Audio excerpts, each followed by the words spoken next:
Welcome to Talking in Stations, a podcast about EVE Online. I'm your host, Matterall. So today we are going to talk about a new conflict that has erupted in Providence. Providence is under attack again, this time by Spectre fleet, and their intentions are not to play in Providence, but to actually take it over. We'll find out more about that when we talk to the FCs from Spectre fleet, Mated and Redline. We're Hey, also guys. going to Well, we're also going to go to look at what's going on with SkillU and their collapse. It looks like they've actually broken up, and we'll talk to Harvey about that in a bit. And that's Harvey Skywalker from Peak Corporation. You may know him from this show, but also from being the leader of the culture for a while. And then we're going to talk about Winter and Legacy and what their conflict is up to. And then we're going to jump up north to see what's going on in Tribute. So to start off with the introductions, let's go with say hello to Ron. Hey, guys. Happy Sunday. Right. Ron's from Test Alliance. Test Alliance. And we're expecting Elise Randolph to come through in just a minute. He's a little bit running a little bit late. And we also have McLeod there, the engineer. Say hi, McLeod. Hi, McLeod. Perfect. Okay, and so from Providence, I want to welcome Mated. How you doing, Mated? Hey, everybody. Yeah, not too bad today. Thank you for asking. Good to have you here. And along with him, we have Redline, the 8th. 13th. Hello. Oh, sorry. You're the worst at Roman numerals, I swear to God. A little tricky. It's okay. I know. I have a reputation for wrecking names, and now I wreck names with no Roman numerals. Okay, so Redline the 13th. And also I want to welcome Harvey. And so Harvey, how are you doing? All right. All things considered. Yeah, man. It's good to have you back. I love listening to you even when I'm on the show. So real quick, Redline, you're an interesting character right now because you were an FC that was coming up with Goon Swarm, and then you ended up in Spectre Fleet, and then you ended up in NC Dot, and so you're just kind of all over the place. What's going on there? I mean, I'm really just looking for some fun times in EVE Online, and I'm going where I think I can find them. Right, and you also do artwork for INN, right? This is true. I am one of the guys that does the header art for quite a few of the articles that go out on INN. Yeah, it's good stuff. Oh, and I almost forgot it's Father's Day. So everybody out there that plays EVE Online, happy Father's Day. Right, Ron? That's something that you would do. Yeah, I think most people have parents. So say happy Father's Day to everyone out there. Yeah. What's funny about this year, by the way, before we get going here, is that this year we seem to have really landed on every holiday from Christmas, or actually Christmas last year, but we were on Christmas Day or Christmas Eve. And this year it just seems like every single holiday we kind of end up doing the Sunday show. And we haven't taken those days off. So you guys get to listen to a podcast, right after the holidays, which is, I think, kind of cool. Okay. Time to talk about EVE Online. Let's find out, Mated, what's going on in Providence. Well, really it kind of stems from where NPSI has built itself up over the last year. We're actually in a really, really strong place with a good roster of FCs. So let me interrupt you. MPSI, just to be clear, what is MPSI? Not purple shoot it. So essentially, if you're not in fleet, you're fair game. That's generally the consensus. Well, and anyone can join the fleet, I take it. That's correct. It's open public. That means doesn't matter what alliance that you're from, what affiliation that you have. You're more than welcome to come and join. We've got fleets from base tier, new bro friendly to hacks and more skill intensive type doctrines. So. And just a little more on this. there's a couple. You have a Discord that people can join. They can find out when fleets are available there, right? Correct. So part of the transition of NPSI over this last few years is trying to consolidate all of the NPSI groups into one place. Have a place where, like, literally all the public fleets are posted, and we chose our Discord to be able to be the conduit for that. So we list all of our fleets, we list all Bombers Bar fleets, Phone Inc., and so on and so forth. The list is quite substantial, really. So yeah, but a singular place for all content. That was our goal, and I think we've achieved it. And then the nature of a purple fleet is that if you're in the fleet, you shoot everybody outside the fleet. But what do people do when your Spectre fleet that they're in comes across their actual alliance? Do people just say, "I can't fire on these guys"? People have the choice. I mean, we are doing some diplo work with alliances to see if it's just friendly fire in that regard. Try to ignore it, but the majority of the time, if they're blue, people just simply won't shoot them. There's places like Eve Uni that has internal laws like no structure bashing, for example. So they will find it difficult to be part of this Providence campaign. So each to their own rules. Our rules stick with the EULA, really. As long as you don't break the EULA, we're okay with that. Got it. Okay, so that's the nature of NPSI fleets. They're public fleets. For anybody who wants to join them, you shoot everybody outside of your fleet. And you guys are on this. I guess this is a special campaign for you, right?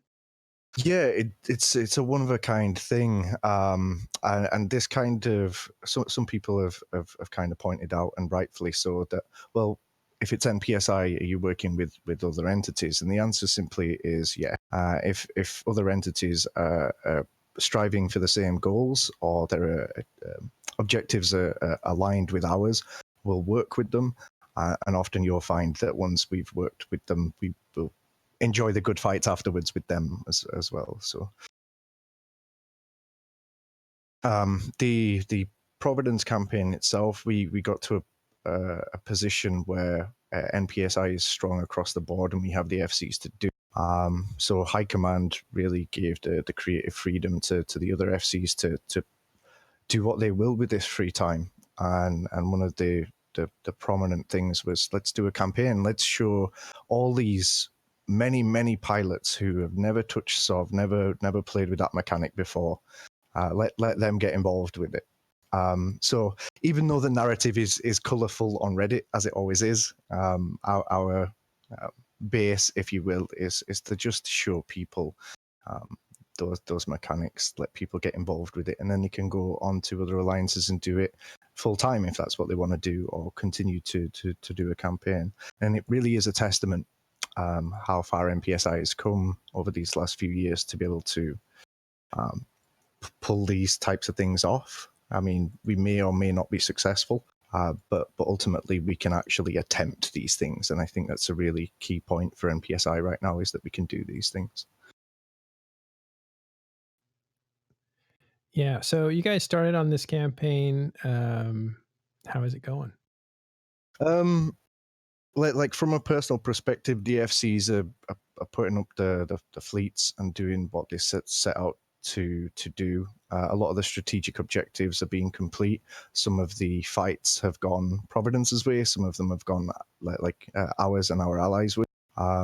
We have a few siege fleets that go out that ref timers for content around peak times, and then we just follow them through right now. And that's going to be, I think, at least from my perspective, something that I'm just going to continue to do. So reinforce, look for timers, look for fights. If an opportunity arises to flip solve, that's what we'll do. So Redline, what's your role in this campaign? And shouldn't you be up north fighting for NC Dot? I knew you were going to ask that. I knew it. I got asked. So my role in this is I kind of call it like a coordinator. I've basically drawn up like battle plans or whatever. Just these are the types of things we want to expose these newer pilots to. These are the types of things that you should be doing. and everything like that. And I kind of organize and push along, other FCs that are doing things, while also going out and leading some of the fleets that do try to get the fights and whatnot. Um, and yes, I should be up north defending tribute. By yourself. We'll talk about that later, though. I'm Okay. sure. All right. But yeah, you're working in multiple areas, which is very interesting, I think. So how is the resistance then from Providence? Because normally they do come out and defend their space. Do you find that's happening? Yes. Yeah, in most cases, it's happening. A lot of times, like when we initially go out and try to do something, they're not around. But when the timers are set and things are ready to go, they definitely show up.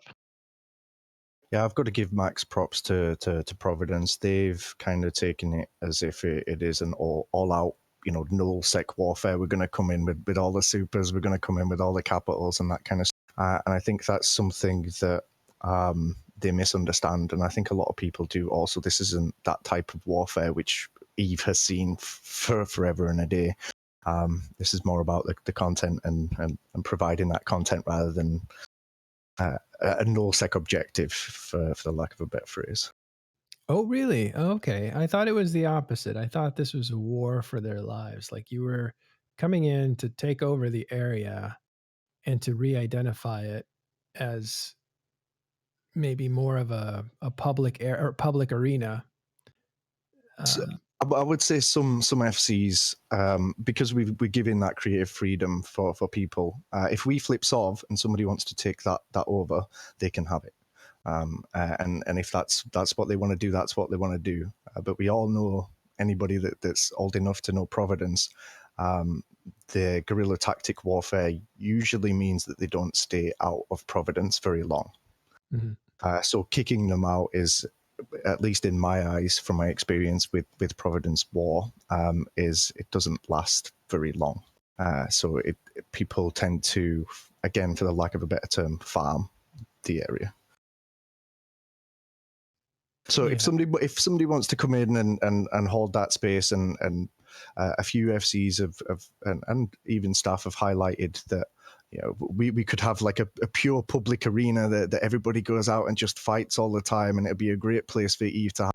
And then on the other side, you've got the NRDS mentality, which is, this is good for new bros. It teaches them about Sov and all this kind of stuff. So we're kind of almost preaching to the same choir. Well, Harvey, you have some experience with Providence, right? Yep. I've been to Provi. So the reason we're laughing about that is right before the stations that were basically NPC stations player built stations in Outlaw Space changed over, which happened in January this year. Was it this year or last year? Was this last year? Providence. Yeah, 2018. It was 2018. My time is flying. Well, Providence was like a station-rich area, so whoever owned Providence at the time, at the stroke of midnight, was going to get a huge payday. And that was you guys. That was your corp doing a lot of that work until Test came in and took it away at the last second. Was it not the most densely packed area of stations in the game at the time? It was, I think, yeah. Yeah. But I think, people won't believe me, but we didn't know the stations were going to flip when we went to attack Provi. We probably went to attack it for a similar reason that Spectre Fleet are going to attack it, because everywhere else is coalitioned up to the nines, and Provi is the last bastion of semi-independence. People can debate whether, Legacy will defend Provi, or there's sort of relationships there. But for the most part, I would say Provi is independent and has been for the longest time, and which is why it draws in certain conflicts where people think, well, at least I can go there and we can fight with a few hundred dudes versus a few hundred dudes, or pick your numbers. But it's not thousands of people fighting, so FCs enjoy that more. Agreed. one of the things that we've set up over the time is an area where FCs can arrange those types of content, because it is literally there is nothing in the like 50 fleet members to about 150 fleet members. That area is just non-existent, and that's smack bang where Spectre Fleet and some other groups are. Like, it's either small gang 30 to 50 sizes, and they can fight quite happy, or then it's like 250 or multiple fleets. You know, that's your choices, unfortunately. Makes it very difficult for us at prime time. I remember the grind festival for the stations in Provi, and that was a lot of fun, because I think it was 3 or 4 days of just a mass amount of people going over. And we were expecting it was going to take like a week and a half or something, but everyone was very excited to take something away from the Northern Gentlemen. So it was a lot of fun. Yeah, it was a week and a half to 2 weeks. Yeah. Which is quick for an entire, region of flipping stations. There's some interesting kind of things have happened, talking about NPSI. And I know that, you are, sort of the champion of NPSI. I mean, I don't want to use that word, wrong, but, the kind of the true values of getting new people into fleets and getting them experience and solve, and kind of getting into that level of gameplay that is usually reserved for very end, right? Like after X amount of years and you're very established. So I think that's great. But, what do you think about like some of the entities kind of getting mixed up into the politics of nullsec warfare, or favoring one side or the other, or that kind of thing? Do you think that is just, part of the doing business, or do you think that harms NPSI, or what do you think about that? I actually think that's more of a sociological question, and I think that EVE is a sociological play field. In a real life war situation or whatever, those types of things are just not going to happen. But because it is such a social playing field, and the way that I guess the way that leadership run their different alliances, and it's so centralized at the moment, like we were talking earlier about, it's campaign blocks, it's coalitions that tempt blue, this big blue donut, and I think because of that, it is very difficult to remain complacent or neutral. So what tends to happen is, or how we've weeded our way around that policy, if you like, is if it's the same objective, then that's okay. We can work together. But as soon as that objective is complete, then it's like hats off, gloves off. It's time. It's time to finish up. There's a lot of, and I don't want to really speak on behalf of all NPSI, even though I can somewhat represent it. There's been a lot of things over this last year and a half, where people have had to get mixed up into this political nightmare that is EVE sometimes, to be able to get the content that they're after. And something that I've seen a lot over the years as well is the change from organic type PvP over to a more systematically arranged arena. Everybody knows how many numbers that they're going to bring and who's going to show up, and like who's doing the scouting. It's very, very predictable at the moment, and we have to live in that universe that CCP have created, unfortunately. If it was slightly different in mechanics, or people were just nicer in EVE, and their leadership structure weren't so dictatorial or oligarchical, then I think things would be different. But it's really down to the culture of each. So to basically answer your question, yes, we have to work within that realm to work with others. Otherwise, we just get stomped on all the time. A good example is this NPSI camp. We cannot match Providence in EU time zone with the numbers that we have, but we can when we team up. Our US time zone for the other side of the coin, we can seriously do Providence some damage there. But yeah, we had to make that conscious choice to go, right, okay, are we going to work with these people? Yes, okay, well, we're going to have to if we want to provide this content to our members. I wish it was the other way around. I wish we did have like 300 people that are wanting to get onto the fleet every single time, and then we can just do these things. But yeah, that's my piece on it anyway. Yeah, it seems, you get to basically dip your toe into more. I don't know the right wording. I sort of say like meaningful conflict. That's sort of doing a disservice to the sort of traditional MPSI fleets where you're just like going and it's like you say, there's sort of an element of arrangement to it and everything. But because Spectre fleet, it's got no like sov space that it could lose. It doesn't need to sort of pander to anybody. It can dip its toe in and get involved in something a little bit more political, like with the Provi campaign. And you were talking about the narrative that you've sort of generated, that it's a big war and it's real war. Well, to be fair, Providence is generating it.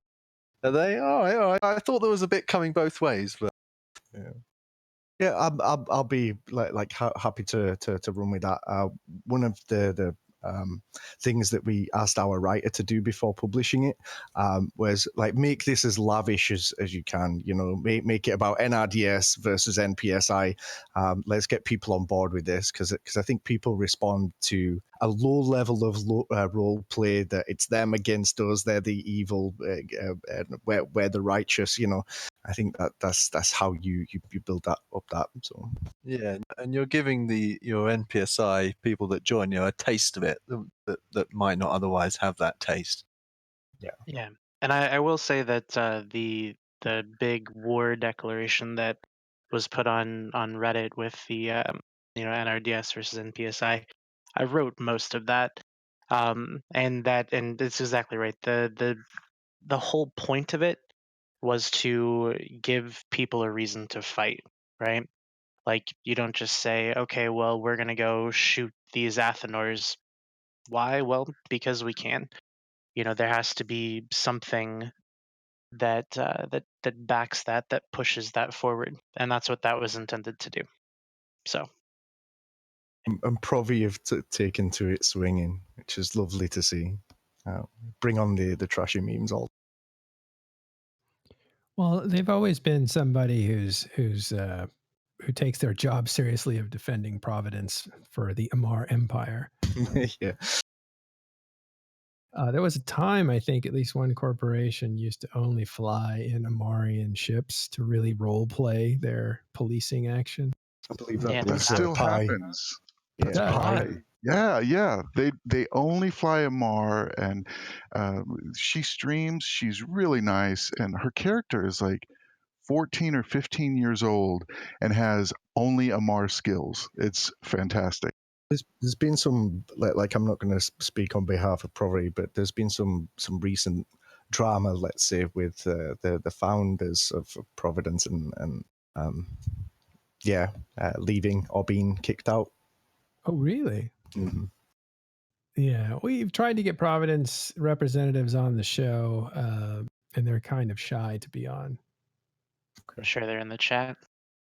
I'm sure they are. If they are, raise your hand so we can drag you on. But yeah, Providence is again, it's a very unique area. It's not. It doesn't really. I want to say it doesn't really play the political game where it makes alliances and stuff, but they kind of do. But I think they do, right? Is it all behind the scenes?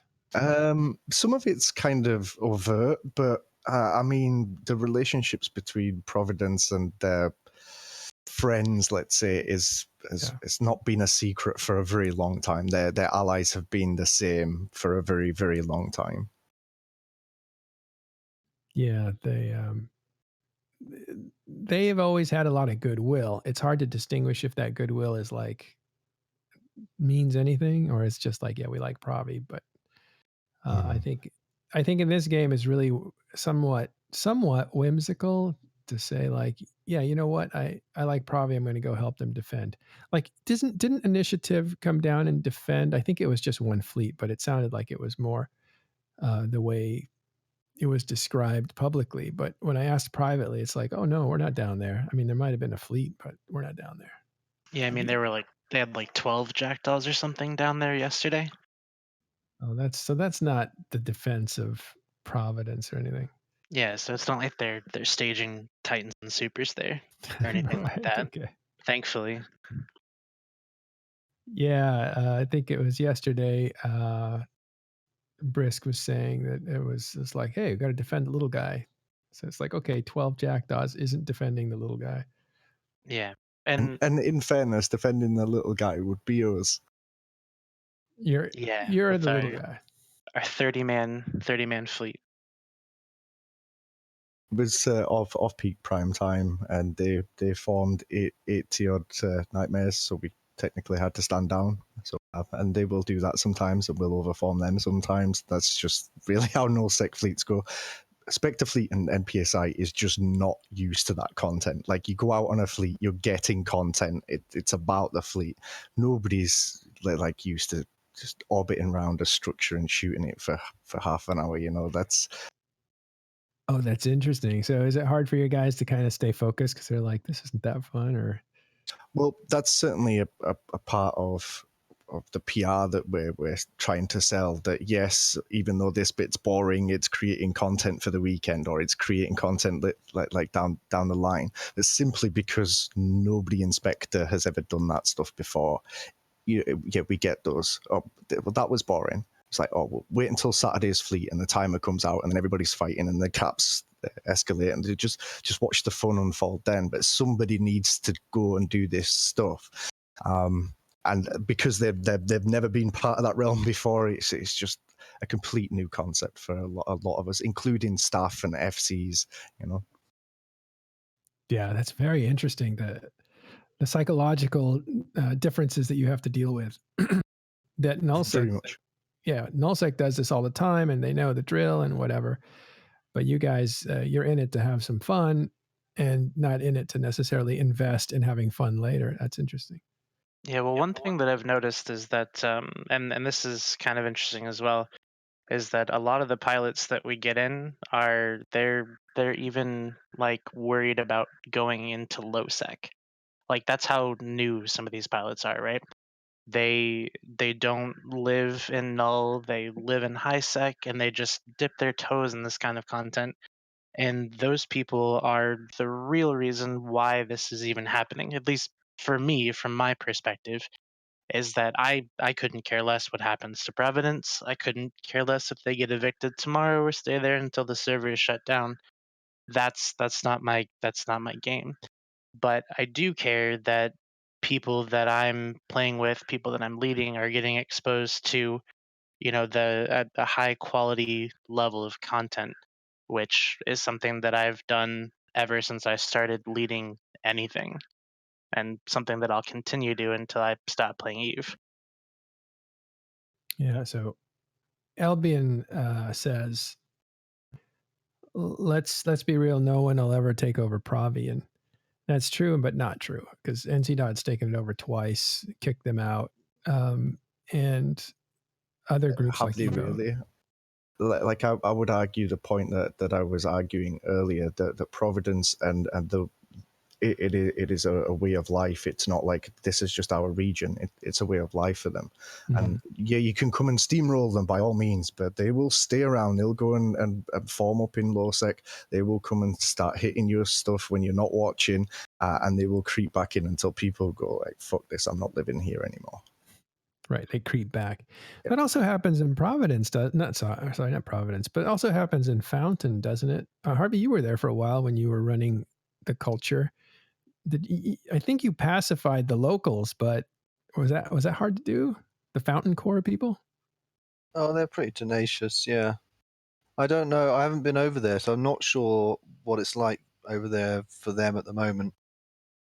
But they love having a superpower around them to be, to do their guerrilla warfare against and everything.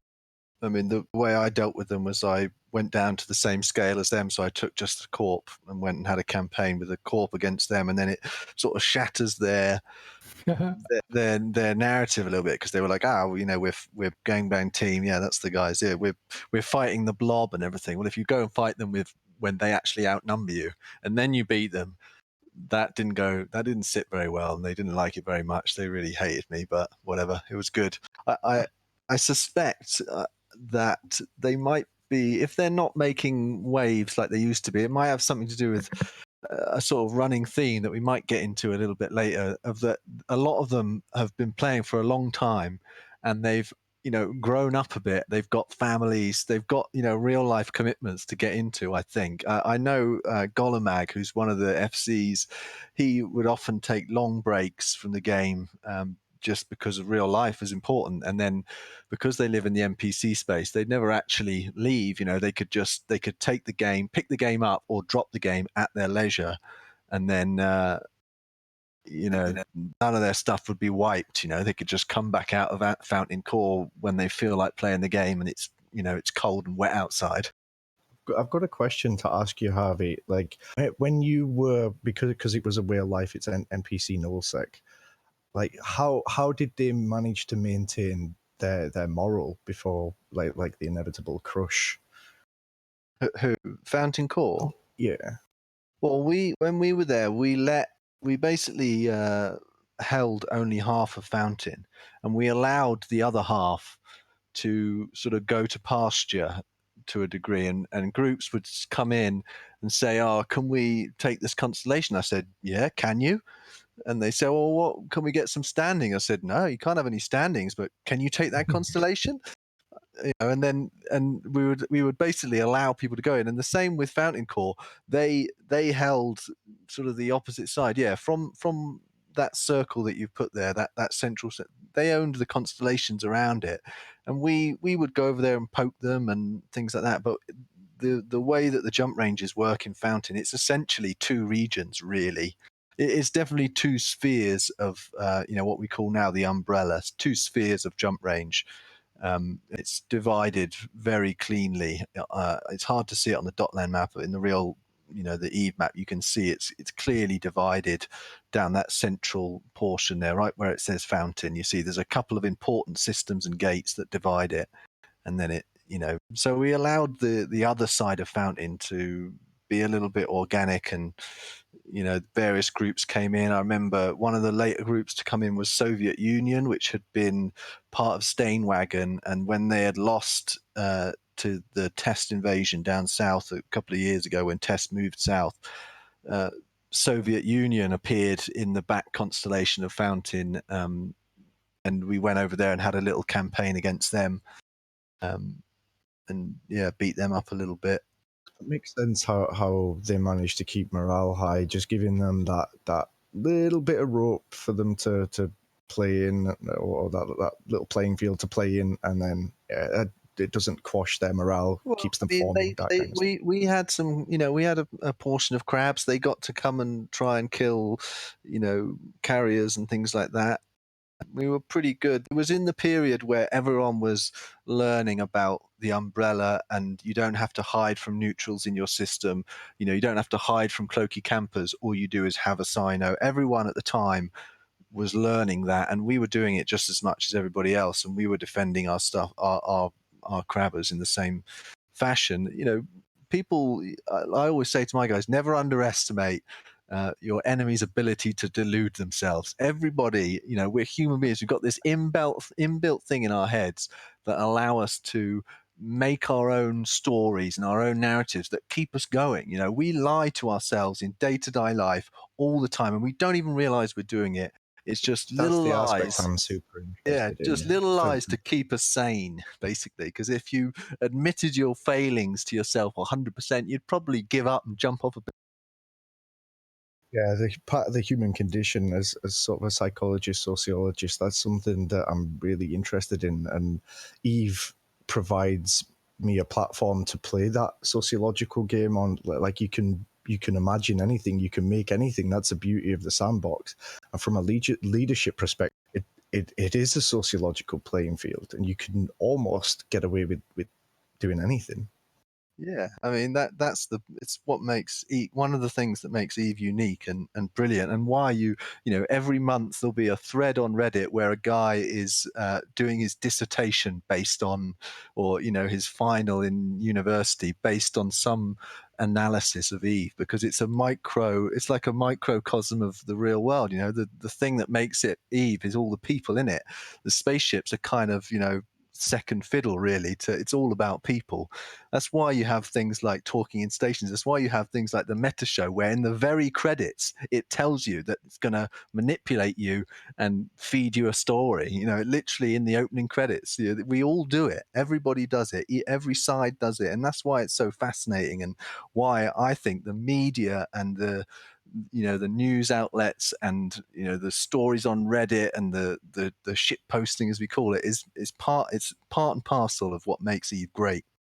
It is, and that was something that really surprised me on Reddit. I've been in that realm in nullsec groups and things like that, but it was kind of a kick in the teeth when we started like posting it out, and then you've got all these commenters on Reddit and all this kind of stuff. Some of it's good, some of it's bad, some of it's like encouraging, and that whole meta side of the game is very real, as it is in real life. It's just, I think that we've got more scope in the game to be able to do what we like in that way. If you do some of the things that we do in game in real life, in a business perspective or a sociological perspective, again, we would be shunned by our friends. Like, that's not how you play the game of chess. Get the fuck out of my house. And that's one thing, that I love. That's why I love narrative from both sides. I love this story because, I feel like EVE Online is really the only game that two huge teams can fight, and there can be losses and there could be objectives, but both teams come away a winner, right? Yeah, both are Because, winning. yeah, oh no, actually, we really meant to do X and we achieved X, so we're winners. Log in tomorrow, guys. And then the other team, oh, that's actually A was our objective and we accomplished that. So log in tomorrow, guys. And, I think the most important thing, with any war or, with any kind of group exercise at this level is morale, right? Is, you know, and everyone's going to try to beat each other's morale down. But I love, the narrative and the flourish, like you were talking about. I love that stuff. As long as it doesn't get personal, like bring Agreed. on the memes. I love that stuff.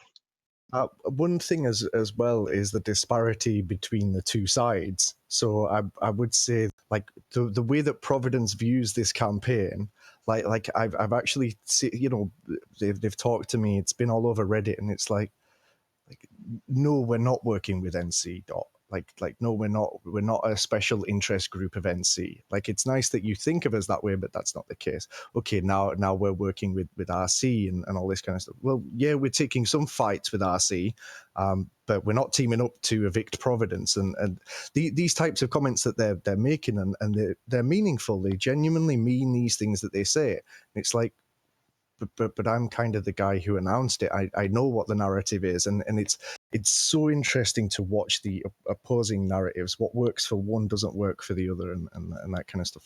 It's really, really fun. So Yeah, where's that? there's a leak on Reddit that you've just posted up. It couldn't be any more trashy. All right. So what's that? Where's that come from? Why are you hearing that narrative that Spectre is an arm of NC dot? I'm overstating it for effect, but well, if you look at the war announcement that was put out, that RC has ties with NC dot and PL because of them taking Providence and that kind of stuff. We've got ties with them, so we're going to deal with this. Somebody in the stream chat here was saying that it's all a ploy to take up the attention away from what's going on up north and across east. So, oh no, they found us out. Oh no, yeah, and it's just amazing to see those, like, they're completely false, but it's just so fun to watch it unfold. It's like, dude, you really think that? It's Well- amazing that you think that. Let's play into that. And then that's where our guys then meme them and make them question themselves, and then they do the same thing back to us, you know? And that all ties in with the morale at the end of it. Yeah, I mean, Right, ties into morale. That So whole isn't- that thing comes from, you know, it stems from their story. You know, the you saying the goons say, oh, that Provi is part of NC Dot because Redline's FCing there, or you know, the guy saying that PL Provi is a feeder alliance for PL or something. You know, it's all basically it stems from the story that the Mittani has been using to bind together so many people. When you have a group, the larger the group, basically, the stronger your story needs to be to keep them all on the same page and pointing in the same direction. And that's why Mittani is like an absolute master at his craft, because he's managed to, you know, him and his team have managed to bind together the largest group in gaming, in any game, let alone just in EVE. The And largest. again, that's a sociological thing. It's Yeah, how and he but feels part of that the way it's they've done it, part of the way they do it is, you know, to say that everybody else is the enemy. So it's very easy for them to say, oh well, they're all against us, and they were all against them in World War B. You know, it wasn't that long ago. Then all of Eve ganged up. So you know, it's just part of the, you know, in every story there's bits that are true and there's bits that are elaborated on, and it all serves its purpose for each side. You know, I think I see it all mostly. I think I can see both sides as well. You know, NC Dot have their narrative as well. You know, their story. They're sitting in tribute, and the largest force ever assembled is arrayed against them. The numbers on paper look. You know, the disparity in the numbers are pretty stark, and then the actual numbers of pilots that form up to fight are even starker, you know, and the numbers of Titans. That, you know, so they've got their own story that will keep them from giving up and jumping off that building, you know, because they're like, well, we're trying to hold back this wave of bodies, you know, that we would never be able to fight in a straight battle. So let's just, you know, they're saying, well, let's just fight as much as we can, make them hurt as much as we can. The same things that Mittani was saying when during World War B or the Casino War, when he was facing a wave of bodies beyond anything they could take, just try and make it hurt as much as possible. He claims, the Mittani claims that what the North is doing is completely different than what they did in the same situation. I would actually happen to agree. It's again, I'll just fall back to that sociological perspective. To divide and conquer is probably the best way to put it. If you have that disparity between them and us, it doesn't matter what your narrative is. If they're attacking you and they're hurting you, that's going to bring you closer together. There are going to be those people who shed, but it's going to make the core group much stronger. And then you've got the opposite side, that if you're kicking ass and you're winning, you've got that bragging rights, and so like the narrative either way in that regard, I don't think actually matters so much, because it unites either way. But I do find it very strange that it's hardly a talking point, the narratives behind it, and digging for the truth. And I think places like Talking in Stations, at least to some degree, like to have that neutrality. Well, let's hear it from all sides. We want to dig into it, not just hearing these big propaganda machines. Essentially the same exact principles that were used in the world wars, exactly the same. Well, we really like looking at it like you do, Mated and Harvey, and we're fascinated by the systems at work, not necessarily the people. So that's why it's not like we're trying to be unbiased or not trying to be unbiased. It's really just a matter of looking at the game as a whole. Yeah. Not picking a tribe and trying to be part of the game. It's trying to get as many perspectives as we can for the shows. And sometimes it works out and we get diverse perspectives on one show, and sometimes we can't really put them together, so they have to split up. And it's just, you know how these shows evolve. It's kind of like a last second, hey, can you be on? And then we see what we can do. But this is fascinating hearing you guys talk about this. This is high level EVE theory, which I love to listen to. That's why I've been as quiet as I have. But let's shift a little bit to SkillU, Harvey, and talk about just some of the stuff that we know about what happened there. I'll let you tell us what happened to SkillU. Why is it imploded, basically? Well, Before can I that, just say? Well, can I just say, yes. if do you want to do something else before the SkillU, or do you want to? I just wanted to set up the context of what SkillU was, but go ahead and say your thing. Well, I'll just say I was only in SkillU in my corp for a very short period of time. I don't feel like I have the authority to speak for SkillU as an alliance, even, let alone as the leadership. But I'll do my best from my perspective and take it with a pinch of salt. And if I annoy anyone who put all the work in to make SkillU what it was, I'm sorry in advance. I'll try not to go into anything that I have no right going into. So I'll just take sort of direct questions about it, and I'll see if I can answer them. Okay, very good. And I'm sorry to say define SkillU, because Cap, Q, and Bara are the leaders of SkillU, and they're not available for comment. And it's not like you're going to define what happened there. It's more like the public, because we're looking at it too from the outside. So you're not the inside story, but you're somebody who looks at the game and understands what's going on with a lot of different alliances. And that's why I was asking you more as a general perspective as Harvey, the leader of Peak. That said, can you tell us what SkillU was up until a few days ago? Well, in my mind, SkillU was one of the last great PvP alliances, dedicated PvP alliances. And they owned more space than any other single alliance in the entire game, which in itself is a mind-boggling thing. How that happened, you have had Capgu on previously talking about how they SkillU defeated X-Death and took over the drone regions and all that. So that is sort of, there's some precedent there. People kind of know about that, but yeah, it was just a great PvP alliance, and loathed by its enemies. And I don't know, the time I was there, we fought some fights that I would have never thought were possible to be won. Basically, I think it came from wormholes. It's the same with Hard Knocks. I was actually up in Cobalt Edge at the time when all that stuff kicked off. DCU, which was their second team, they were the first to fall. Drone control unit. Correct. Yeah. And basically Hard Knocks, and it wasn't SkillU at the time, but Hard Knocks and crew basically creeped through wormholes, started staging Titans and shit, and just everything started disappearing from underneath the Russians, and they literally just took all of the drone mans so quickly. As soon as DCU fell and the big war further down south, there was just too much attention for Russians on trim, and then that was it, game over.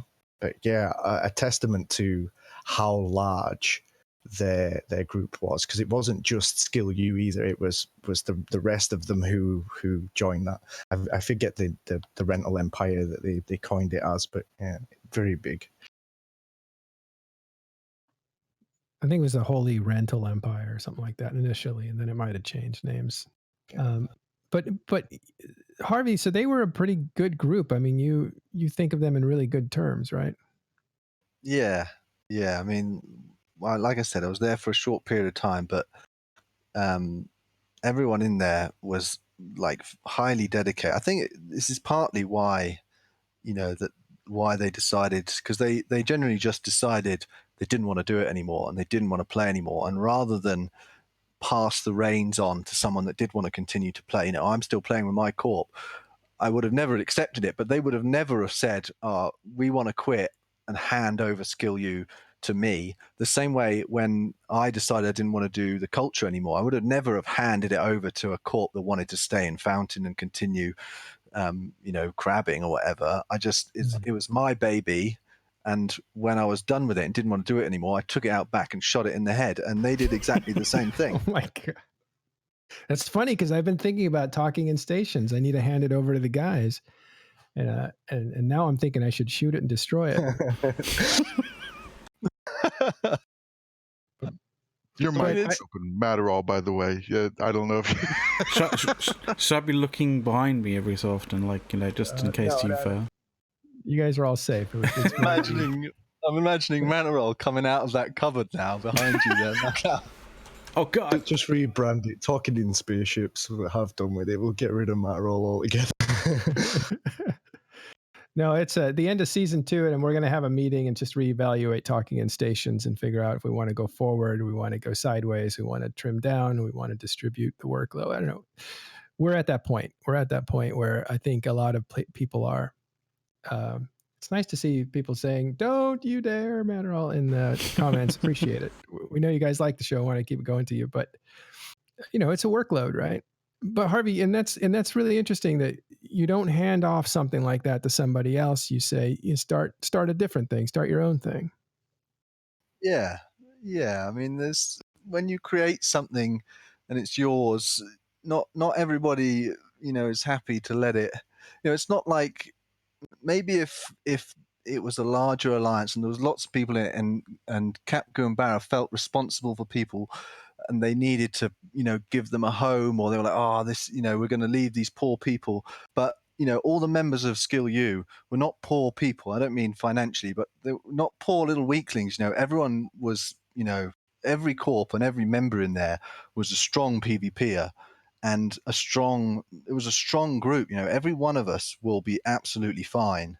So it's not like they needed to pass on SkillU to someone just to give us a home. We're perfectly capable of looking after ourselves. And so we'll all be fine, and we'll find homes and find conflicts to continue doing what we like doing, which is fighting in wars. It's what brought us together there was, conflict is what everybody in SkillU was after. And, to touch on possibly why it went the way it did, the amount of time and effort in a small group, you've got to understand there was literally probably 150 people at the very top, actual real people, 150 tops. I don't know the real true numbers. We got about 80, 90, and maybe 100 people in fleet, actual people on comms, on the biggest timers that we would ever do. Basically, the biggest form ups would be about that. So it's a very small group, and the smaller the group, the more dedication you need from the people that make shit happen. And the guys, Capco and Barra, were making shit happen for a long time, and they've both been playing this game for a very long time. And sometimes you get to that point where you're like, there's other things other than Eve that need my attention, and if I need this much attention on making conflicts and keeping my people engaged, it has a detriment to your real life. And there's a certain thing, we see at the moment. So we see at the moment the blue donut and everything, and the growth of empires, and how people say, oh, well, the elite PvP way of life has failed. Look at it. You should have changed. Look at our way of life. We're a massive family of people that stick together, and we watch each other's back, and we've made these great strong coalitions, and look how good they are compared to your model of way of doing things. Well, I mean, there's truth in that, but it doesn't mean that one way of life or Eve life is right and the other is wrong. The entire player base, for the most part, I would say, I don't know the numbers, but I would say the majority of people that play Eve on a day-to-day basis have been playing it for a long time. And we know the demographics. We're all in our, 30s, late 30s, even 40s, children, families. All these things are 10 times more important than spaceships. So, as we all grow up, there's less and less time to do all-nighters, or to, not be at work, and alarm clock, not be at work, grind structures in the day, wake up early in the morning on a Wednesday to hit a citadel, or there's just less time or less people prepared to do that. And when you're in a larger group, that workload gets shared. NPSI for the win. Well, Harvey, there's a lot to be said for it. Good. You hit on a really great point, which is being highly skilled, and I completely agree. We fought them several times, and they were always really tight comps, highly skilled players. I don't like their name, but, the pilots. I don't think you're skill... supposed to like the name. It's part of it. But one thing about that is it's great for recruiting, right? Because people see highly skilled players, doing, interesting things, and they attract a lot of really great players and FCs and things like that, and people that want to grow with them. So what's interesting about, SkillU disbanding is a lot of these players are going to be looking for a new home. I've heard rumors that some are going to go to Frat, but maybe just because there's fights there. But it's interesting kind of where all these people will go afterwards, right? Well, a vast majority of the best people and the workers that did all the work in SkillU, the vast majority of them are actually quitting along with their lead. There's such a bond between those guys. They, most of them came from the Confederation of Pizza, which was in Delve for a long time, allied with BL back when I was in BL for periods. They were very much a fun before anything else group, and they, So it's a and full quit from them, as in yep, they're quitting the game. Wow. yep. Do you know why? Well, I mean, that's sort of for them, but like I said, I can only talk about it on a broader thing that we're all getting old and our priorities are shifting. I think if I had to guess, basically, because it would be a guess, I don't know, I'm not inside their heads. If I had to guess, I would say it's probably 50% to do with game mechanics and 50% to do with life, growing up, deciding different priorities for yourself, and that's as close as I can say. I couldn't. It's not me that's quitting. It wasn't me that led it. I was only there for a short period of time, but there's various factors, and it's not all that Eve is dying and the blue donut, and it's not all that they want to go and focus on their families or whatever it is they have going on in real life. It's somewhere in between there. It's a bit of both, to be honest, I would say. Well, doesn't it seem like it's more confirmation that a certain play style is just not, it's just you can't beat a lot of guys with a lot of money all at That's my once. angle. Yeah. Well, yes and no. I don't know about the money. Do you mean like?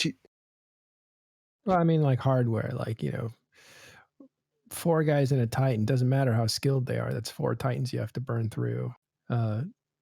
400 Titans is just pretty hard to handle if you wanted to be someone like Snuff or someone like SkillU. It's a bit smaller but more experienced. Like, does it seem like the let's call it the PL lifestyle is just taking another hit?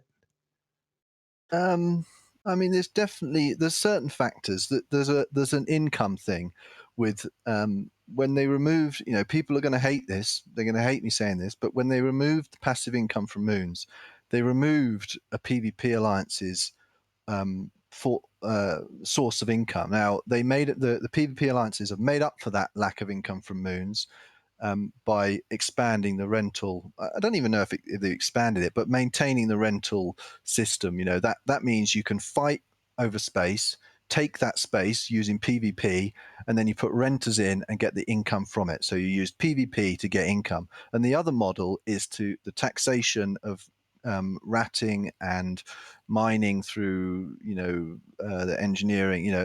What am I trying to say? When you take a portion of the refineries and stuff like that. It's taxation, basically. Yeah, it's bottom. It's bottom up sort of taxation. Yeah, exactly. Then the two systems and the game, whether intentional or not, and I don't think it was intentional. The game from CCP have shifted the mechanics from one to the other, and it's so we've got one system that works very well, and the other system that possibly doesn't work so well, basically. Do you feel like in an ideal situation both systems should be able to exist? Yeah, Yeah, to 100%. a degree, I think, yeah. But at the same time, there's something to remember, is that if you go back through, I was talking with a guy, some of my guys in my corps. Now, one of them is a guy who was in Band of Brothers, who actually formed Darkness. He was the founder of Darkness, which sought, and he handed Sought Dragon over the Alliance. So, and he's been around from the very beginning, pretty much, of Eve. And we were talking about the times when people said Eve is dying because one group is dominant, and the times are multiple. They've come round, every couple of years or so at least. Before World War B, everyone was saying, well, basically the reason it pretty much happened was everyone said, well, goons are completely dominant, no one can stand up to them, and so let's just leave them in the north and hope they rot. And they did rot. And then they were so desperate for people to come and attack their empire that they invented that Viceroy program to try and poke people. They said to everybody, we're going to come and, you need to pay us or we'll come and kick your teeth in, and they just prodded everybody around them to try and get them to come and attack them, to keep them alive, because you need an enemy, you need someone to fight. And they needed that at the time. And it kind of, whether it backfired or not, I would say in the long run, looking at them now, it didn't backfire, did it? Everybody came, kicked them out of the north, and look at them now. They've got they've got forever enemies lined up for themselves. The casino, the dirty money casino alliances. There's a list of them on Matani's wall. That he's throwing darts at and ticking them off. Well, I was going to say that there was a bit of a catalyst in that whole situation with the massive amount of ISK that was available to basically be given to various different alliances that ended up coming into the into World War B / Casino War. So there is that sort of, and I wouldn't like to say what portion of it, the sort of broad feeling of most of Eve, right from the low sec Voltron people that put all their differences aside and everybody, how much was the feeling of this big empire and suddenly seeing a couple of cracks form and thinking, blimey, we might actually be able to defeat this undefeatable thing. And how much of it was money? Maybe it was half and half. I don't know. Pick your number. If you're on the goon side, you'll say, oh, it was all because of the money. If you're on the NCPL side, you'll say, well, maybe not even NCPL, because PL were like the last people to get involved, and literally they needed money thrown at them for them to get involved. But I was in the culture at the time, and we were getting involved without any money without any money passing our way. It was just the mood at the time. Test felt the mood as well. I don't know how much money they got. There's not a lot talked about it.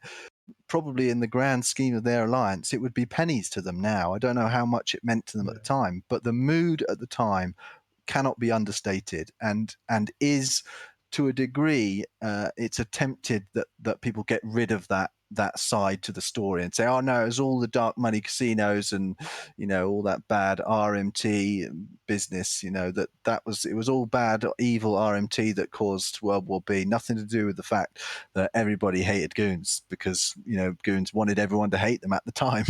It was a snowballing. It was effect. a lot of money, Harvey. It was a lot. We didn't have very much in the coffers leading up to that, and that was really kind of a very well needed injection of ISK to be able to afford ships and things. So we were, pretty broke.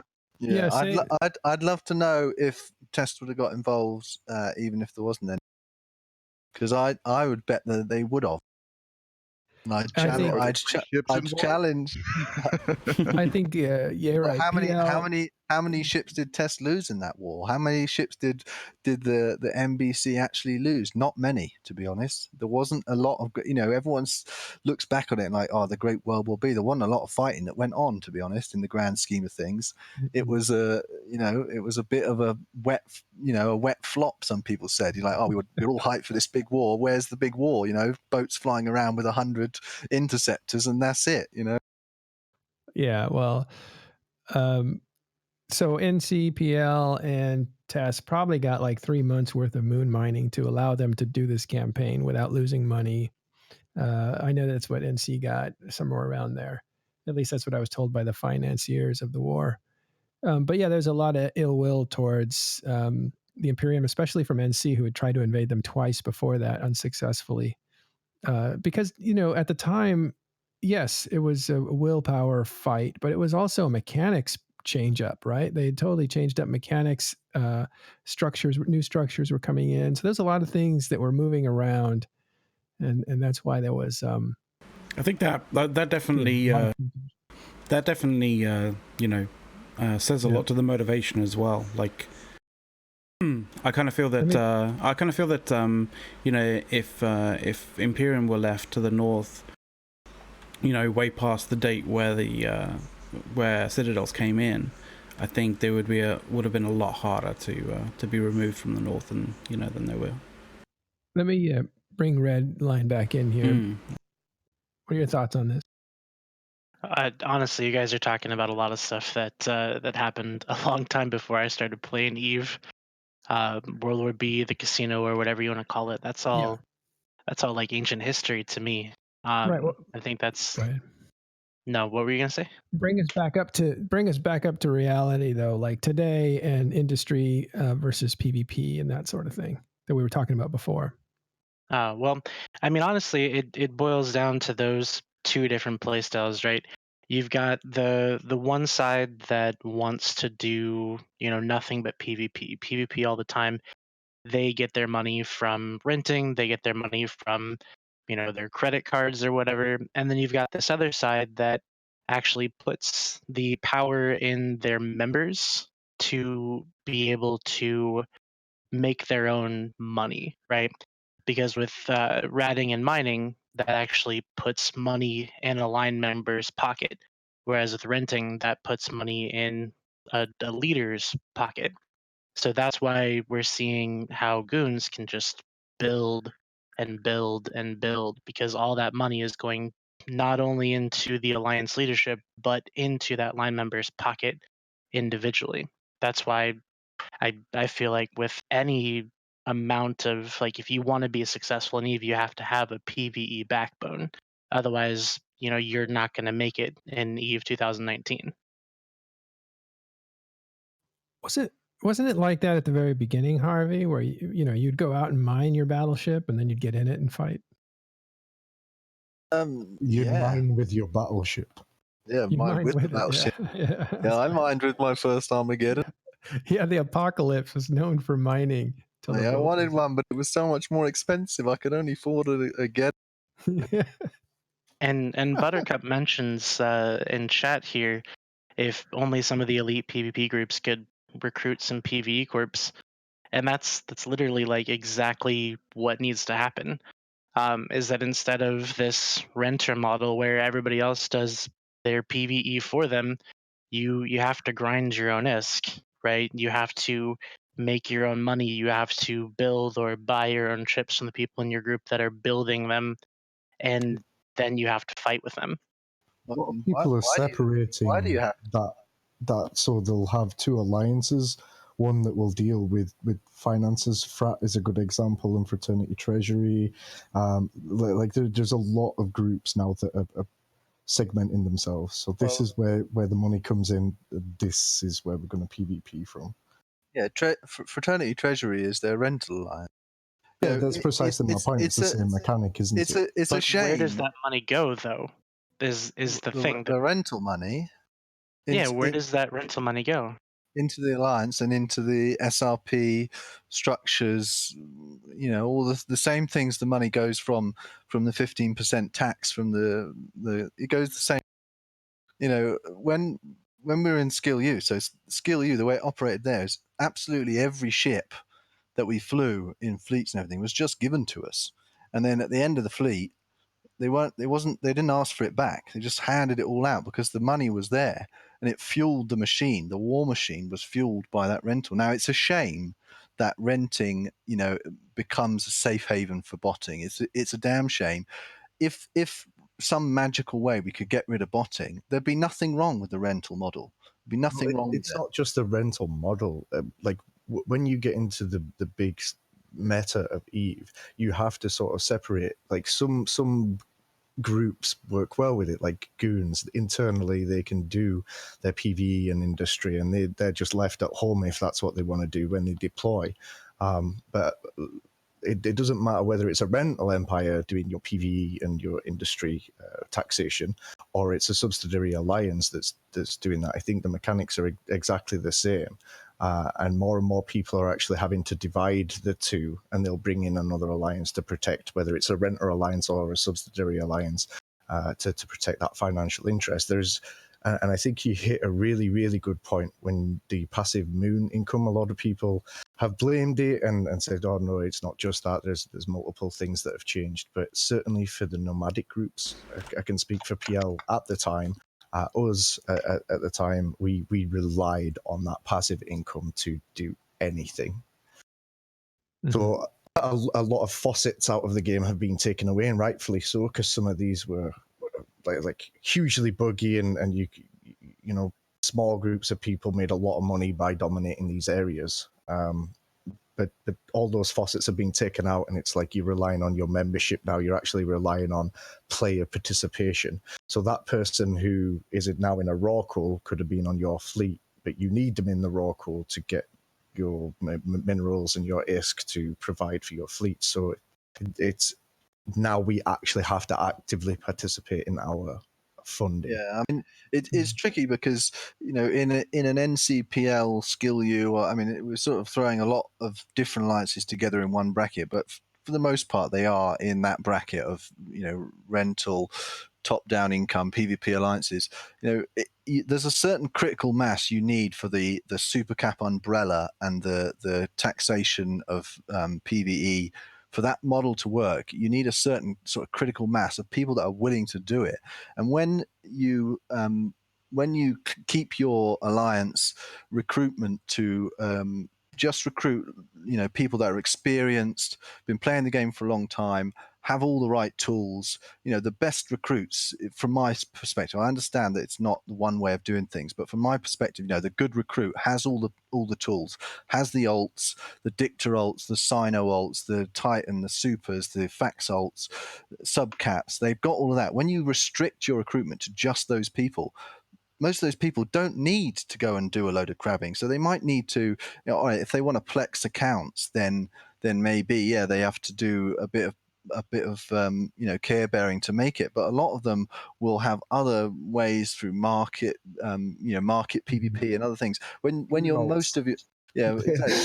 When your player base, you know, or of your alliance funds itself or doesn't really need to fund itself, you lack that critical mass of numbers of people actually in the belts, you know, doing things. And if you haven't got a critical mass of people online all the time, manning the belts, you don't have the same number of people manning the umbrella. And if the umbrella, you know, if there's any crack in the umbrella and people think you can't defend your oracles anymore, that's it. You have to stop rork mining. It's very much an on or an off switch. You can't sort of defend your rorks. You know, it's either you can defend them 100% and you put them out there and you ignore any neutrals that come in local because everyone's got a Sino and you'll drop your supers, or you can't and you don't put them out there at all because someone's going to come in through a wormhole with Stukas and kill them all.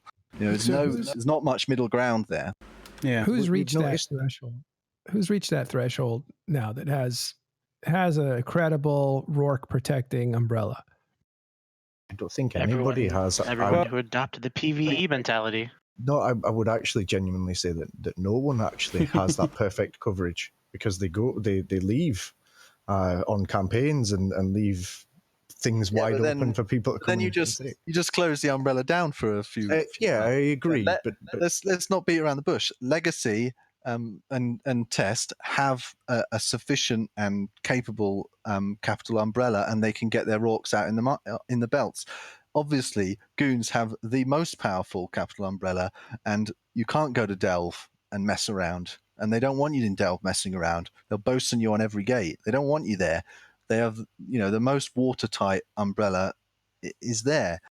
You know, that's just the way it is. Well, they're not moving.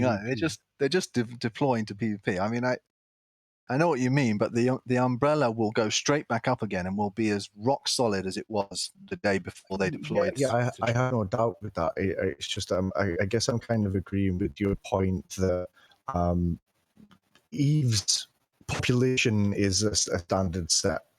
Those who are doing PvE are doing PvE. You can't just go, right, all you guys that are doing PvE, you need to come with us now because your infrastructure fails at that point. Well, you better Or at have least a when you come bloody, you back, better have a bloody good story to sell them and get them all on board with if you're going to get those people to go to war for you.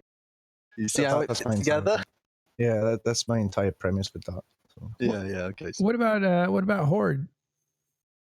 Do they have a credible Rourke protecting umbrella?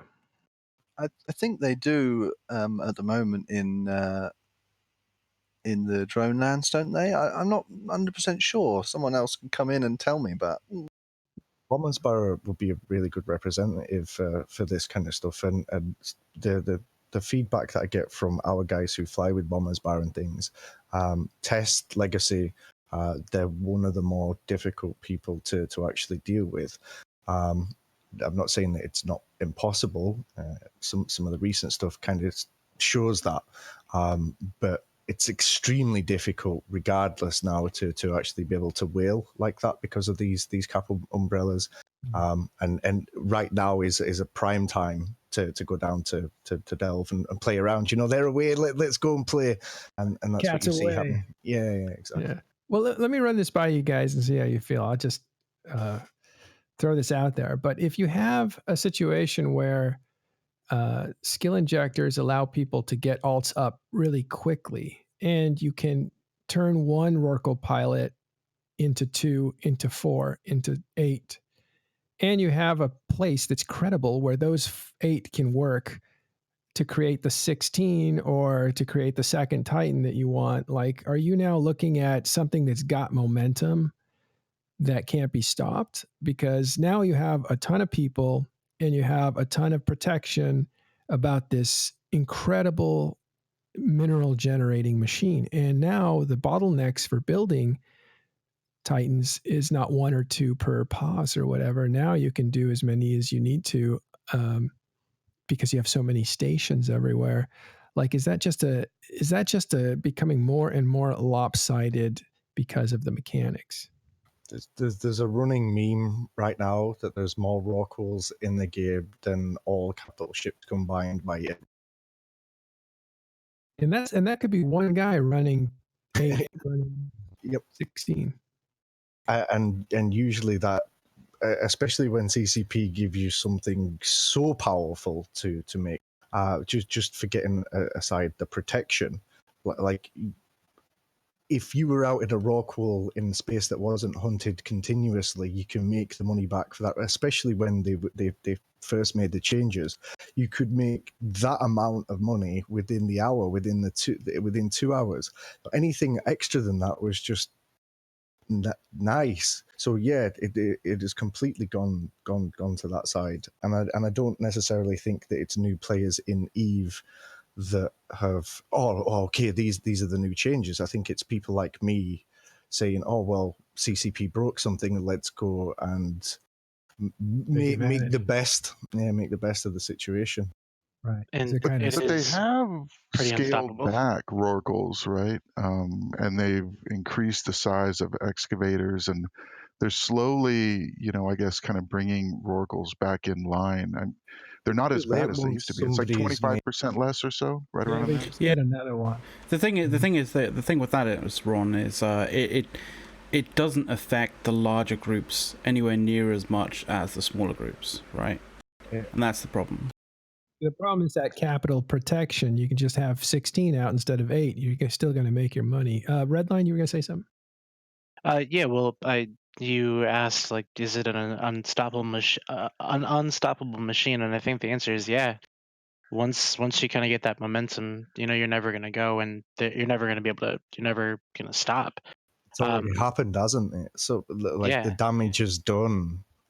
It's like Do you guys it's like feel when people talk about caps and how many caps there are in Eve, like all the proliferation that has happened, that's never going to go away now. Like that's Eve, just in until general. the next thing comes out that everybody exploits. We thought that Triglavian was going to bring that for us, and unfortunately it didn't. That was something that people got super hyped with. They bought all the blueprints, stopped selling kikis, all these types of things. I think any opportunity that CCP gives us to get that one up, players will take it. Faction Warfare is one of the best examples of that. When that first came out, Goons made their money. And when you're talking about, like, nerfing Rorquals, the Rorqual nerf, basically all the nerfs have done is just, whoever has 16 Rorquals bumps it up to 17, and then that nerf is gone, basically. So from a whaling perspective, it's made them a little bit easier to hunt, as long as that cap umbrella is a little bit slow that day. Like it has made it that little bit easier to chew through a Rorqual. That's I've got to admit that, and our whalers will attest to that from NPSI. Yeah, I think everybody in Eve gets a little bit sort of blinkered and focused down on the nuts and bolts, Rorquals. Imagine Rorquals had never been introduced or changed to be, in the belts rather than a booster in the POS. I don't think it would have changed where we are today. Imagine if injectors had never been brought into the game. It would have changed where we are today. It would have just made today happen in 2 years' time or 3 years' time. I don't think they're actually the deciding factors that have made, Eve where we are today. There's a lot going. Obviously, they're part of it, but there's a lot more going on. Like I was talking about, the aging player base. There's a lot of things going, a lot of factors all coming together to create, where we are today. Do you not think it's like these ISK faucets that players are searching for? Like it. But there's always been obvious that setting a keep star in high sec to run as a trade hub would be an extremely profitable thing. Like that's an obvious. It's only just in the last 6 months or so that's become a big point, a topic that people want to go and do that. I wouldn't necessarily call it an exploit, but as soon as those things are available and people see, look at how much money we can make here for minimal effort, they just go and do it, and they will take their entire coalition along with them to achieve it too. Well, I'm not sure minimal effort is the right wording. They've fought over those high sec trade hubs. Like everyone from all the powers from nullsec came to perimeter and had massive fights over it, which is unprecedented. But I wouldn't call it minimal effort. But I'm not disagreeing with you. I just. What I mean by minimal effort is minimal effort for the amount of income that's available. It's always that risk versus reward mechanic anyway. So I'm not saying that there wasn't effort put in, but for the amount of potential ISK revenue that was coming from that high sec position, far outweighed their, 100, 200 bill, 300 bill losses. Yeah, for sure. I think that the important point to take from the high sec trade hub thing is the most important bit of it is, there might have been an oversight from CCP's part where they took away, they basically removed the bulk of a large taxation that took ISK out of the game, and they took that taxation and allowed it to go to players, which basically becomes a faucet, although it was always there, but before it was disappearing down a black hole. Now it's going to the player base, to the alliances, the deal they have between Goons, Test, and Pandemic Horde. They all get a cut of that profit, whereas before that profit went down a black hole. That's I would call that something that's important to sort of recognize. It certainly is, but these faucets come in many shapes and sizes. I guess my point is it's not necessarily focused on one thing. It's just there are so many of them out there that we exploit them, CCP nerf them, and we move on to the next best things. Like, all right, I'm gonna interrupt. We're gonna move on to the next best thing. Let's go to tribute cake real quick, and then test. Cake, right? You said tribute. Tribute, yeah. What's going on with tribute right now? Oh man, something just came up. I gotta head out. I'm so sorry, guys. Oh, all right. So just kidding. Busy. Just a joke. Oh, God's sake. Because there's probably things going on there like all the time, right? Like Vince was supposed to be on a show or two ago, and he's like, "I'm in Fleet. Where are you?" I was like, "Whoops." Sorry. It was a little bit embarrassing, but I think there's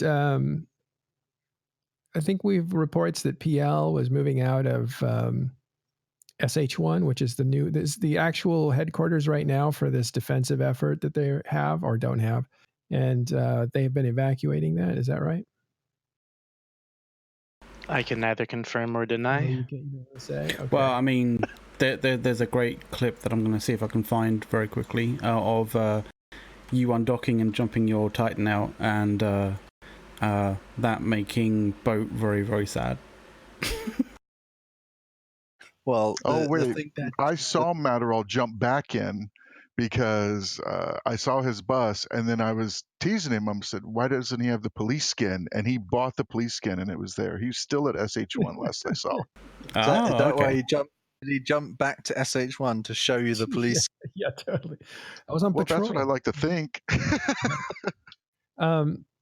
Yeah. So what I can say, but by what I see on the screen and what I've seen through other people streaming, including Ron, is that Pandemic Legion and NC look like they're evacuating SH1. To what extent, I don't know or can't say. I But can speculatively tell you what they're moving out of SH1 and why.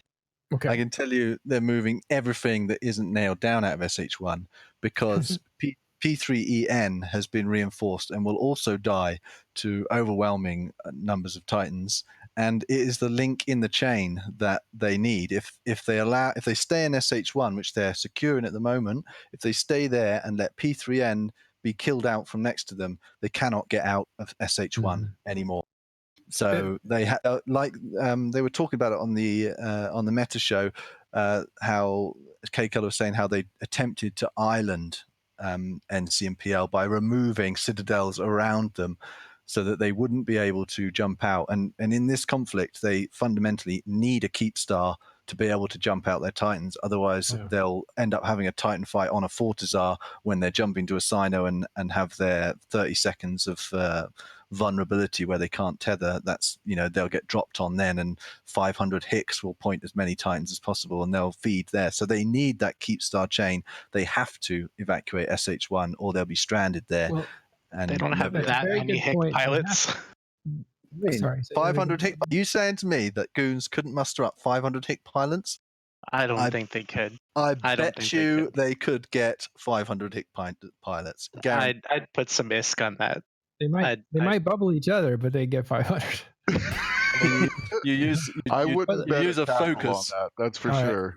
All right, so I mean, it's what is needed. Is what would be needed to tackle the NCPL Titan fleet if it jumped out if it tried to evac from SH1 onto a Fortizar or anything other than a Keepstar. What you'd need was a massive blob of Hictors to grab as many of them as possible, so you could kill as many as possible. And that's what you would get, right? Because we're Eve players, and when you need Harvey, something, you get it.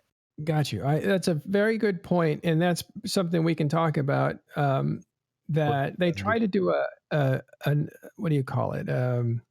Headshot on SH1 to try to take out the Keepstar that the Super Capital Fleet of the North was sitting in, and they didn't manage to do that. And I'm talking about the Imperium here. So the Imperium swung around to their supply line, or basically their exit route, and took out P3E, or it will take it out on Tuesday. It's not gone yet, but it's on its way out. And by doing that, they basically force the issue, either stay and die or retreat.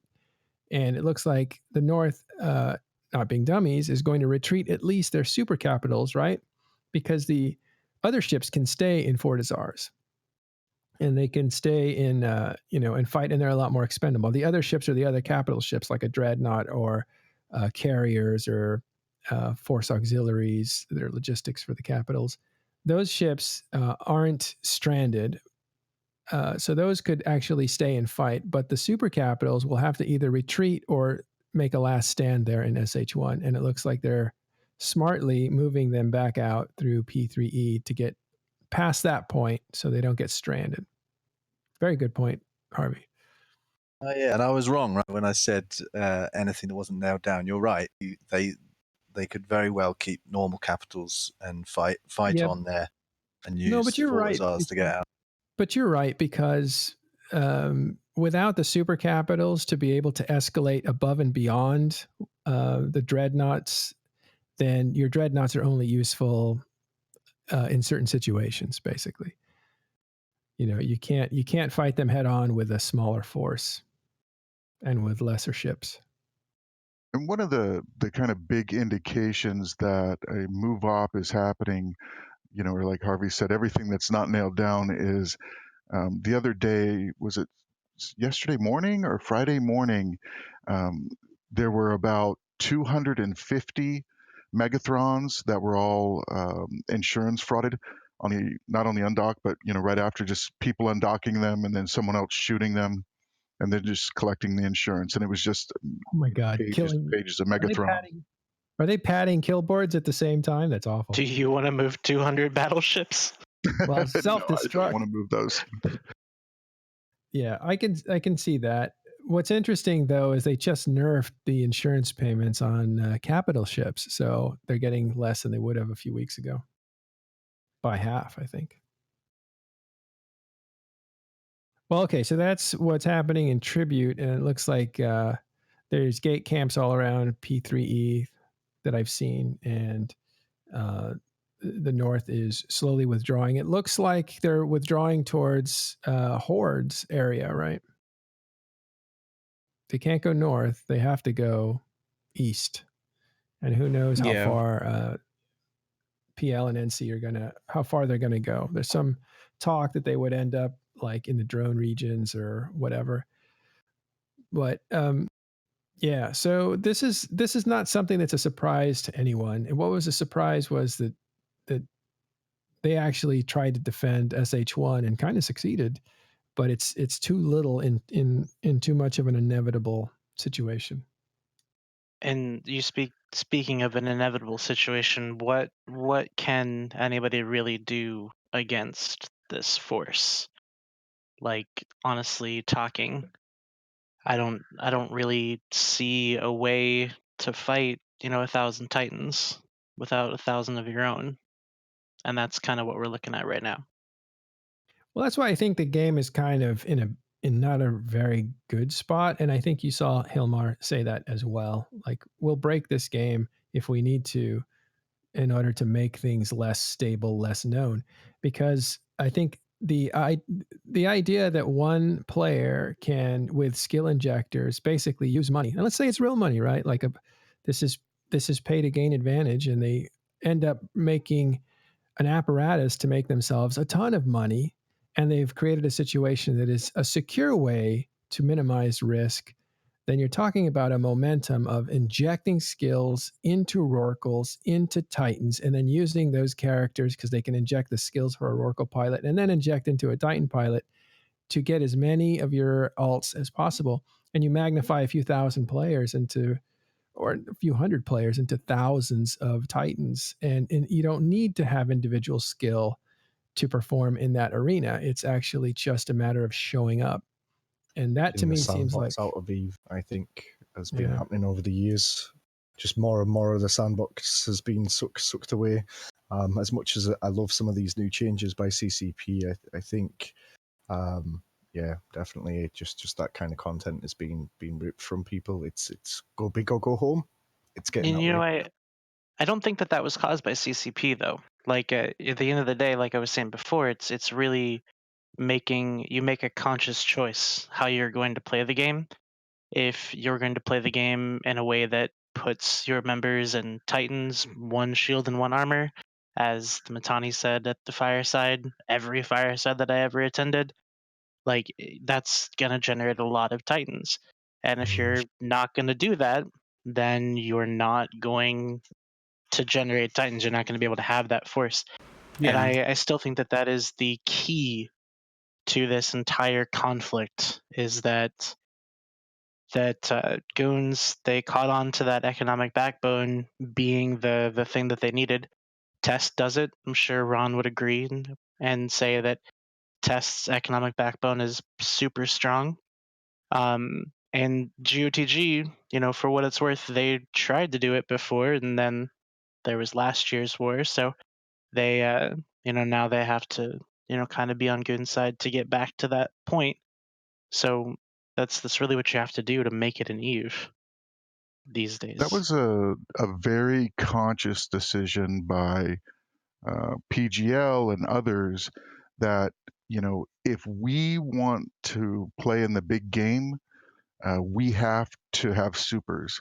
And to have supers, you have to have SOV and you have to have industry. So what can we do to achieve that? And that was Esoteria, build up our industry. And that really was a kind of a social change, I guess, for test in itself, because before that, miners were disgusting and they were dirty people and they weren't PvPers and leave us Because we alone. had passive income. Exactly. Now they've become, as sad as it is, worth something. Yeah. Well, I mean, is Anyway. that sad or is that not sad? Like you're taking a group of people who, would normally just be shunned because of their playstyle, and they're actually now becoming, an important and integral aspect of, how your particular organization can, project power. I get it, and I'm all for alternative gameplay to just general PvP pew pew, right? But miners talk a lot of trash. Like when they get into a ship, finally. I don't know, dude. Like the amount of people, the amount of miners that I know, bearing in mind that I'm from a corp that's actually fairly industry heavy and has been even before the the raw core changes.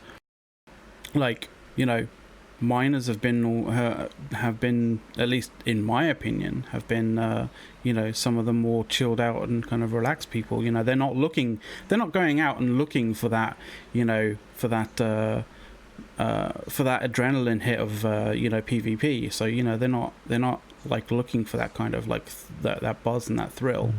So they're normally fairly chill. Right. All right. Let's move on to the last area that we wanted to cover, and then we'll close out the show. We're doing a special 2-hour Father's Day Talking in Stations. CapQ is in the audience there. I wish we could drag him on. He's welcome to come on if he wants to tell us about SkillU and what they're going to do.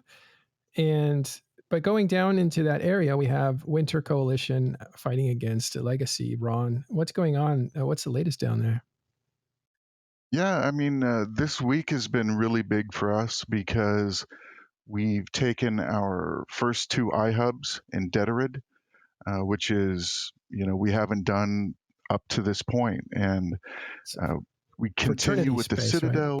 Right? Yeah. So basically, Fraternity owns all of Detorid, and we own Emincia right below it. And there's a couple of smuggler gates down there that Fraternity use to come in behind us and try to attack our Rorks and our industry, and working with several entities. And, PL and PH show up as well, and it's a lot of fun. But what's interesting is, being able to take iHubs, and Fraternity didn't they didn't give those up. Like those were big fights. We had a big fight the other day.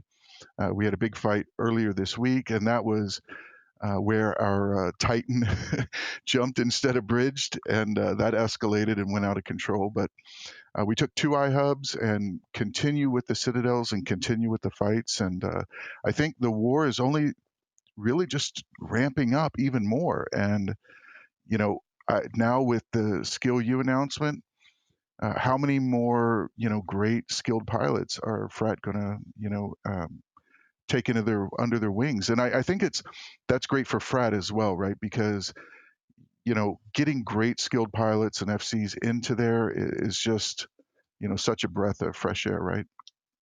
Yeah, I'm coming back. I was there for a little while, making sure that the Fire Coalition fought their offensive war against Fraternity in their own space. But then I went away to the other end of SkillU's territory, where we went and did a little bit of stuff up in Venal and Tenal. But I'm back. So the Russians can look forward to fighting against one corp from SkillU again. Although I'm not one corp in SkillU anymore. So your corp higher than Everest, Peak is the call. What's it called? Is in Fraternity now? We are joining Fraternity, yeah.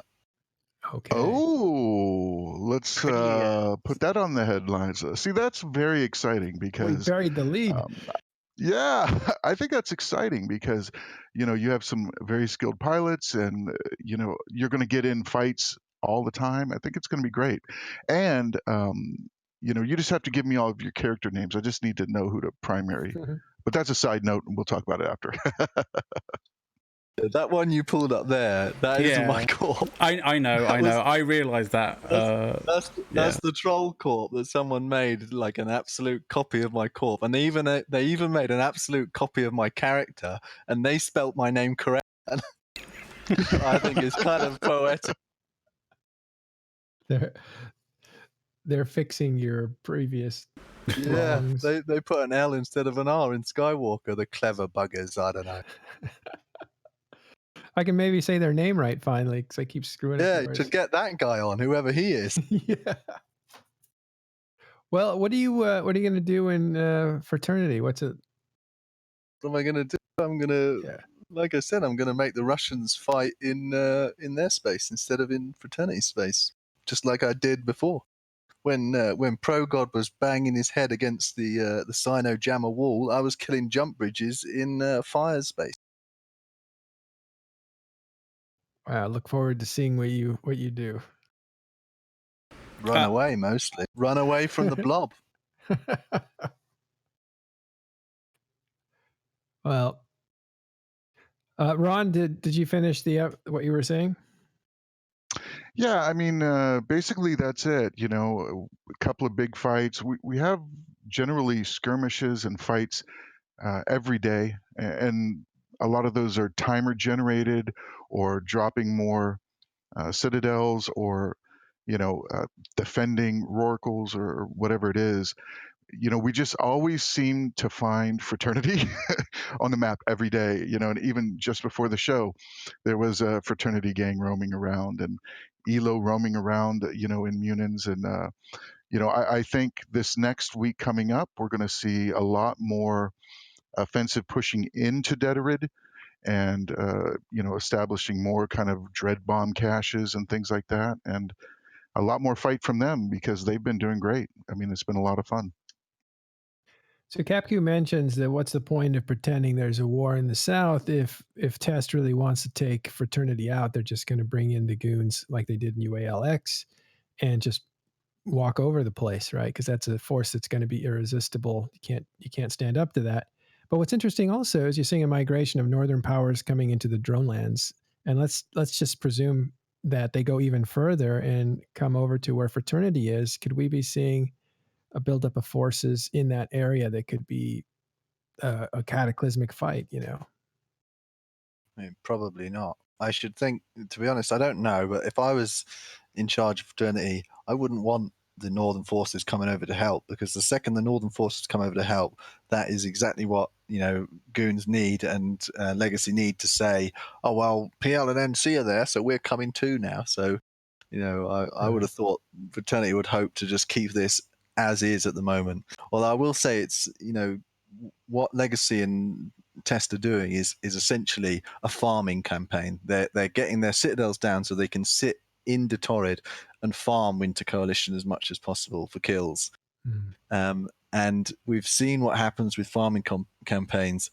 Suddenly, accidentally, a region. So I think, I don't know, it's just worth observing that Test are doing age-old tactics used by their arch enemies in PL and even NC maybe, of over-farming possibly. And you can't help over-farming. No one has ever been able to help doing it. You just can't help yourselves, or we can't help ourselves as EVE players.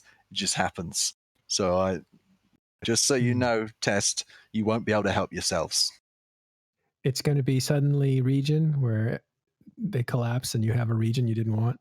Yeah, and all we wanted to do was farm them, and it wouldn't it be nice if we could just have dreads in range of all their stuff? Let's put a structure down right in their space. Yeah, we'll just have some dreads there, and then they've got loads of titans. We're going to need even more dreads there. We need like 200 dreads so we can farm their titans as well.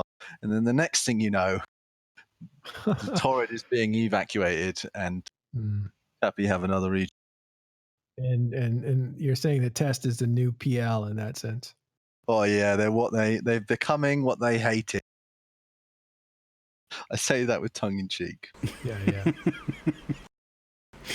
Ron's just beside himself.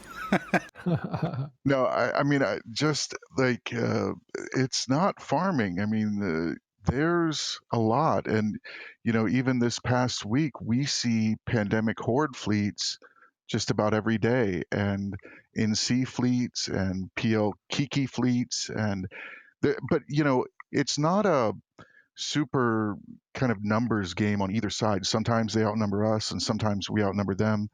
The time zone issues are always a little wonky, but they're putting up a good fight. And I think if we said farming, it kind of downplays how great they've been doing, right? I mean, Elo. Yeah, you're right. You're right. I didn't mean it like that. Elo is definitely Yeah. farming tests lower level FCs for sure. Okay, I was going to say those Munins are. I sometimes feel like those Munins are farming us. They are for sure.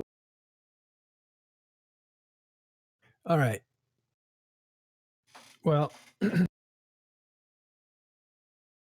I want to actually wrap up. So I want to say again, happy Father's Day, and also break in with this little ad. And that is, we'd like to take a moment to thank our sponsors for this show. And today it is PushX Industries, the _1 in premier hauling services in New Eden, currently serving high sec, low sec, null sec, and soft space, even Thera. Utilizing anything from interceptors to deep space transports and freighters, no load is too big to handle for PushX. If you want to get your hauling done quickly and affordably, check out their website at www.pushx.net. You can also stop by their in-game channel, PushX, all one word. With a My Push account, you can easily follow the contracts in your queue. All average delivery times are posted to their Twitter account, and that is at PushXNet. PushX would like to say thanks for letting them serve you since 2012. Don't move it, push it. So real quick, PushX, they have a great reputation among our crew who've all said, they totally recommend them. And they have a website. You can track the stuff that you contract. It's all very good stuff. And so anyway, all joking aside, that is PushX. They sponsored this show, and you should use their services. Okay, guys, the last thing is the CSM vote is over tomorrow. So really you only have, well, it depends on when you're listening to this, but I believe it's the 17th it ends at downtime, and I'm not sure if it's the end of downtime, the end of the 17th or the beginning of 17th. It's been kind of confusing. I would err on the side of before downtime. So I would imagine the cutoff is downtime. Downtime of the 17th. Okay, well, don't take any chances. We'll try to get this podcast out as quickly as possible. But you watching this live and you watching this today on Sunday, make sure that you get your votes in or it won't count. I would also like to say, as a side note, that I am running for CSM. So if you see Matterall on there, put him at #1, like I did, and put Exuki in there too at #2, and also Jurius Doctor. He's one of our guys here at Talking In Stations. So vote today. You might be able to vote Monday, but I'm not exactly sure. And what we're going to do also at this point, and so that's it for me. That's my campaign. It's all over now. But we want to have some fun with this because it's politics. So what we're going to do is send out a survey today, and it's going to ask people who they voted for. And I hope you'll answer honestly because it's anonymous. Nobody will know. But we want to get a sense of the horse race so that we can play along with this political mechanism that's inside of EVE Online. And we're going to have a special show next week with the guys that are in Talking In Stations that do a lot of political talk. Brisk Rubal, Noisy Gamer, Dirk McGurk, myself, and we're all going to talk about where we think the votes are going to land. And it may not be accurate, but we'll have some fun with it. Yeah. As a little program note, like even though it is the final episode of the current season, we are always open to doing specials, and that's one of those kind of shows. That's right. Last time we had Hilmar. Last time we also he was mid-season. So this is the end of season 2. Thanks. We're going to take a few weeks off, kind of regroup, talk about what we want to do, how we want to continue. There will be stuff that's published in the meantime, just to kind of keep you guys full of content. But the shows will stop for at least a few weeks. And last time we gave away a Titan. We gave away an avatar because we wanted to really thank the audience for hanging out and supporting us for all they've done. At this point, I'm not sure if I'm going to do. I'm not going to may not give away another ship. If I did, it would probably be an SH1, so you have to go pick it up. Just kidding. But that'd be a bit awkward. Yeah. But I will decide that in a few moments. If you want to be a part of a contest, check out Talking in Station's Discord and look for the pings that happen in there, and we may give away a Nix. I'm not promising that yet because it's just more work for me to do that kind of thing. Or a firm handshake from Ron at eVegas. Oh, yeah. Either or, we're not sure. Go, Ron, be there. All right, and don't forget that next week, I guess it's a week from yesterday, is Eve North. That is FanFest in Toronto. So check that out if you're in the area. They will announce who CSM winners that are there on Saturday, so we shall know who wins on Saturday. And then there'll be a bunch of announcements from CCP at that time. Yep. All right, we got anything else? Any other announcements we want to make? I just wanted to confirm that season 3 will be starting on the 4th/5th of July. So that'll be the Artemis with the midweek show. Just so you guys are aware. All right. Well, okay, so that brings this show, Father's Day special, to a close. This is the end of season 2. Thanks everyone for being a part of season 2 and also for watching season 2. Thanks very much to all our patrons who really keep us going and supporting us, and also all the people who subscribe to Twitch. We really, really appreciate all the support you guys give. And also people who've boosted our Discord. So there's a lot of ways that you can help Talking in Stations if you like the content to keep it coming. Honestly, that helps us to stay motivated. It also helps us to improve our gear, which we're doing all the time. All right, so I want to thank Redline and Mated and Harvey for coming by, and Ron for substituting in for Corneris, couldn't be here this week, and McLeod, our engineer, who is always putting us together. And thanks for having us, Talking in Stations. I'll be glad to come back again. Yep, thanks for having me. Do I get a shout out? Sure. I give a shout out to Capku and Barra. Thanks for having me in SkillU for the short period we were there. You were great. Good luck out there. Mated, Redline, you guys have anything you want to add? Just a big shout out to the NPSI community, at the Ancients NPSI Alliance. If you're interested, come join us. I don't have any shout outs. Okay, man. No problem. All good. I don't want to overstep your shout out by saying vote for Blazing Bunny for CSM, so I won't. Okay. Oh no, I mean only That was subtle. like decent people would vote for Matterall. But speaking of defense fleets, I wanted to give a big shout out to the Cap Umbrella in Esoteria. Those guys doing great work, and one of the head FCs for our defense fleet, Cross. He's very shy, but you guys are all doing great work. All right.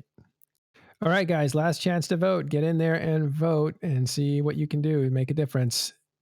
Thanks, everyone, for watching Talking in Stations. We will see you next season. Bye. Bye. All right, you're clear on voice.